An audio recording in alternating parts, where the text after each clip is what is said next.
Secretary-General for the 57th session of HNMUN, Ricky Hanzich.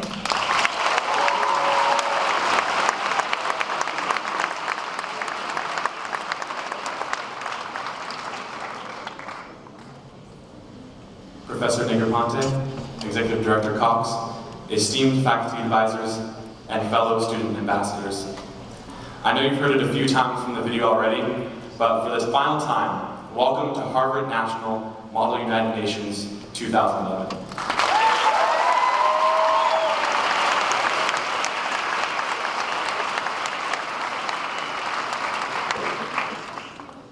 What an incredible display of delegations. There are 3,000 of you out there from nearly 40 different nations and 240 universities. We are honored to host students from all regions of the world, from Haiti and China to Kosovo and India.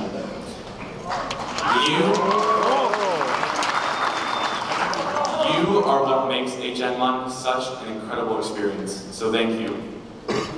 Just to illustrate what I mean, there are a few conferences out there that allow you to debate with an Indonesian in the morning, have lunch with a Dutch delegate in the afternoon, and party with a Venezuelan at night.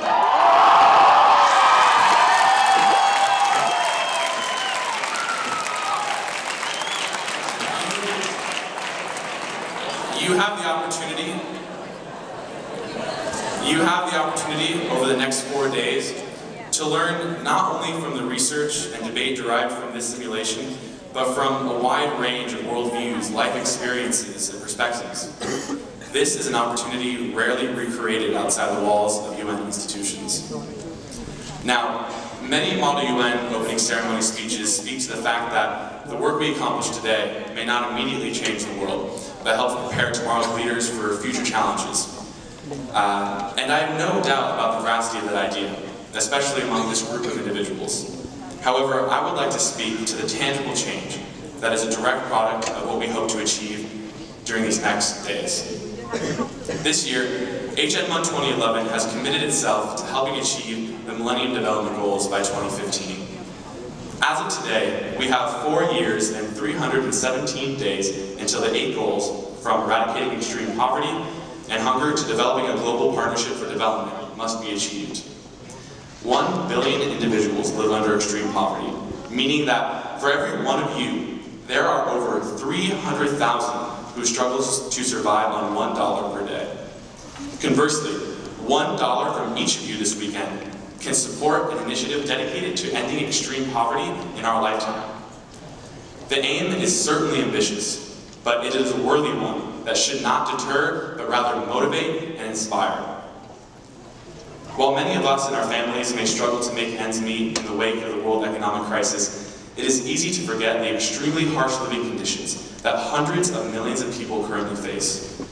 With an uncertain future still weighing upon our global conscience, I challenge you to think of those individuals potentially affected by your proposed policy solutions throughout this weekend and beyond.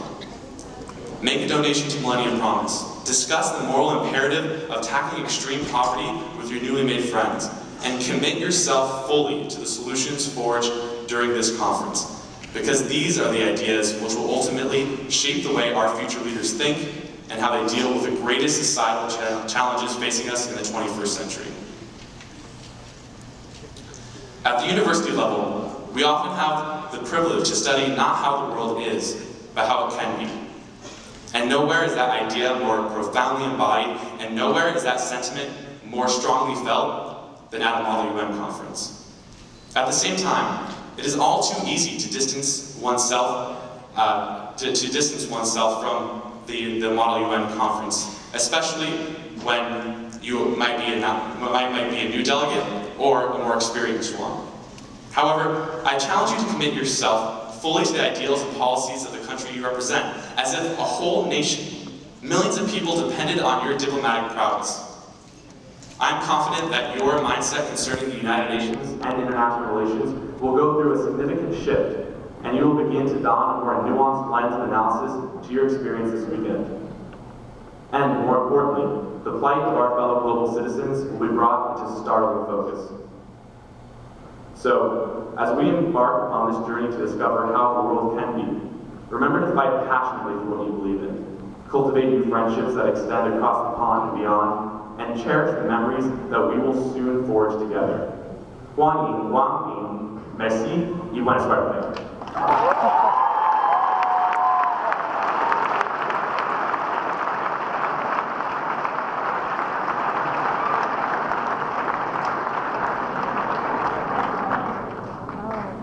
It is now my distinct pleasure